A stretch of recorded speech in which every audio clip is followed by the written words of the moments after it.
Welcome to our channel. ఈరోజు మన కథ రావణ్ వైఫ్ ఎపిసోడ్ 4.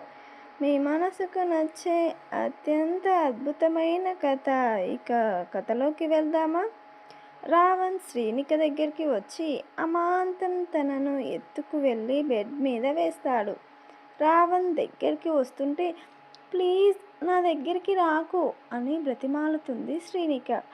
ఆమె మాటలను ఏమాత్రం పట్టించుకోకుండా తన దగ్గరికి వచ్చి ఆమె నుదిటి మీద గాయమై బ్లడ్ కారుతుంటే పక్కనే ఉన్న ఫస్ట్ ఎయిడ్ బాక్స్ తీసుకొని కాటన్తో బ్లడ్ అంతా తుడిచి కట్టు కడతాడు. తనకు దెబ్బ తగిలిన విషయం కూడా తెలియదు.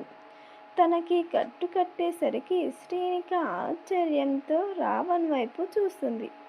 ఏంటా చూపు, వెళ్ళి ఫ్రెష్ అయ్యిరా. రావణ్ కసిరియగానే శ్రీనిక ఫాస్ట్గా బెడ్ దిగి టేబుల్ మీద ఉన్న చుడిదార్ తీసుకొని బాత్రూంలోకి పరిగెత్తింది. రావణ్ శ్రీనిక వైపు చూసి చిన్నగా నవ్వుకుంటాడు.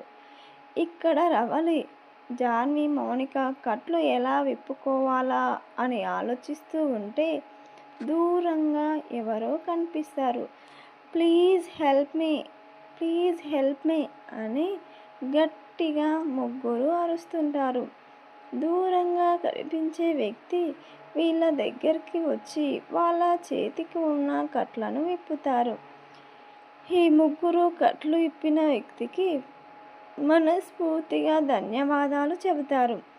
ఏం జరిగింది అని ఆ వ్యక్తి అడగగానే ఎవడో రౌడీ వెధవ మమ్మల్ని చెట్టుకు కట్టేసి నా ఫ్రెండును తీసుకెళ్లారు అని కోపంగా చెప్తుంది Rowley. Uncle please me mobile ఇస్తారా, ఒక కాల్ చేసుకొని ఇస్తా అని అడగగానే తీసుకో అని అతని మొబైల్ రవలి చేతికి ఇస్తాడు. రవలి కంగారు పడుతూ శ్రీనిక వాళ్ళ డాడీకి ఫోన్ చేస్తుంది. అతడు 2 రింగులకి కాల్ లిఫ్ట్ చేసి హలో అంటాడు. హలో అంకుల్, నేను శ్రీనిక వాళ్ళ ఫ్రెండ్ రవలిని. చెప్పమ్మా.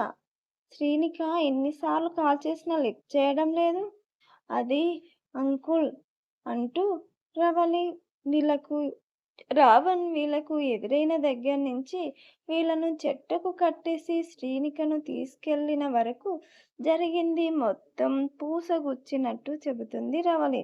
సూర్యనారాయణ గారు అంతా విన్నాక కోపంతో రగిలిపోతూ ఎవడు వాడు, ఎంత ధైర్యం ఉంటే ఈ సీఎం కూతుర్ని తీసుకెళ్తాడా అని కోపంగా అంటాడు.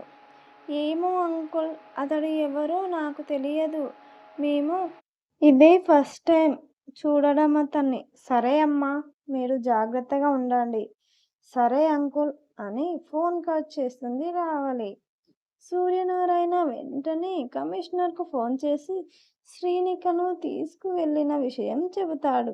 తర్వాత ఏం జరిగిందో తెలుసుకోవాలంటే నెక్స్ట్ ఎపిసోడ్ వరకు ఆగాల్సిందే.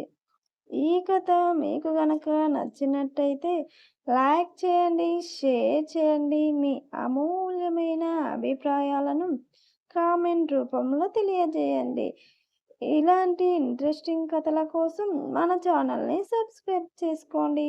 Thank you.